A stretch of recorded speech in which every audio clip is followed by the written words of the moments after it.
choke on it while sleeping, as he also suffered from teeth grinding. If that happened, could his wife even help him in time? Would an ambulance get to him fast enough? His gums were so damaged that there was a low chance they could support implants or dentures. He always felt the metallic taste of blood in his mouth.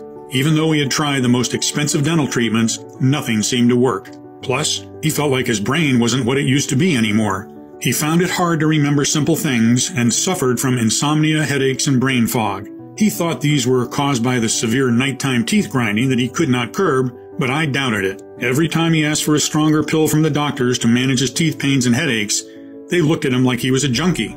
His life was a living hell, and the thought that he had to go on like this every single day was unbearable. Alone, always in agony.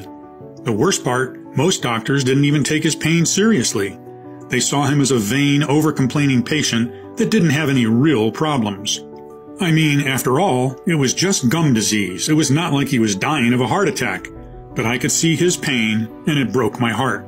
Seeing him like this, I made a promise to myself that I would do absolutely everything in my power to help him. I knew it wasn't going to be easy. This man was a walking puzzle. I mean, people like Sam had already tried just about everything. What else could I do? To be completely honest, I had no clue.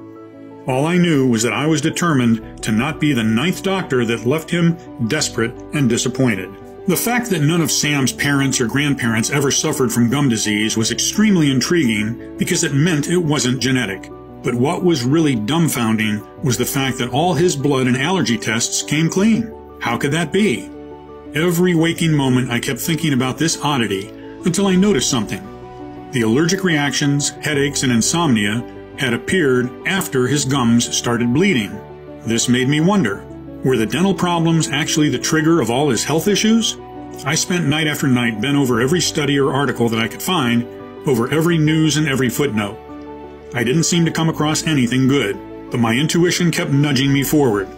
Something had to come up and explain all of these seemingly unrelated symptoms he was experiencing. Even so, after not finding anything helpful for 4 whole weeks, I was almost on the verge of giving up. But how could I look Sam or people like him in the eyes and tell them there was no hope for them? I had to keep going. And thank God I did, because soon enough the solution came from the least expected place. During one of our consultations, Sam wanted to show me something. It was a picture from a newspaper. "Look, Doc, they've dug up a pair of 2,500-year-old teeth, and they look way better than mine. Those bastards didn't even know what a toothbrush is." After having a chuckle about it, it suddenly hit me.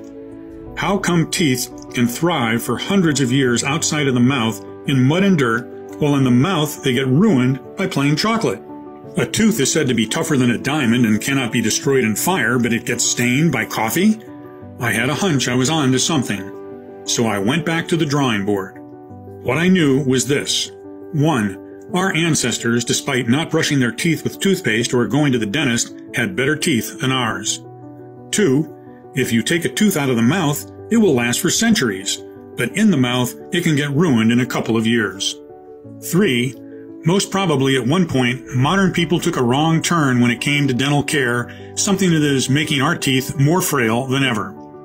What was that wrong turn? That's when I came across a little-known study that flipped everything dentists claim about gum disease, one that also shed light on what exactly is eating at your gums and teeth as we speak. Listen, you've probably been told that bad bacteria is to blame for all dental diseases, and that you need to take antibiotics, go through annoying scaling, and disinfect as much as you can to keep your mouth clean. But about 2 years ago, upon a closer look, scientists have realized that bad bacteria is not the real root cause of gum disease. Actually, gum disease and other dental disorders happen not when there are too many bad bacteria, but when there are too few good bacteria. You probably know about the gut flora or gut microbiome. It refers to all the bacteria, good and bad, and other organisms that live inside the intestines. Imagine this like a constant war between the police and thugs. The thugs, the bad bacteria, are always looking to make a mess of everything, while the good cops try to keep order and control. But they can't do that if they are outnumbered.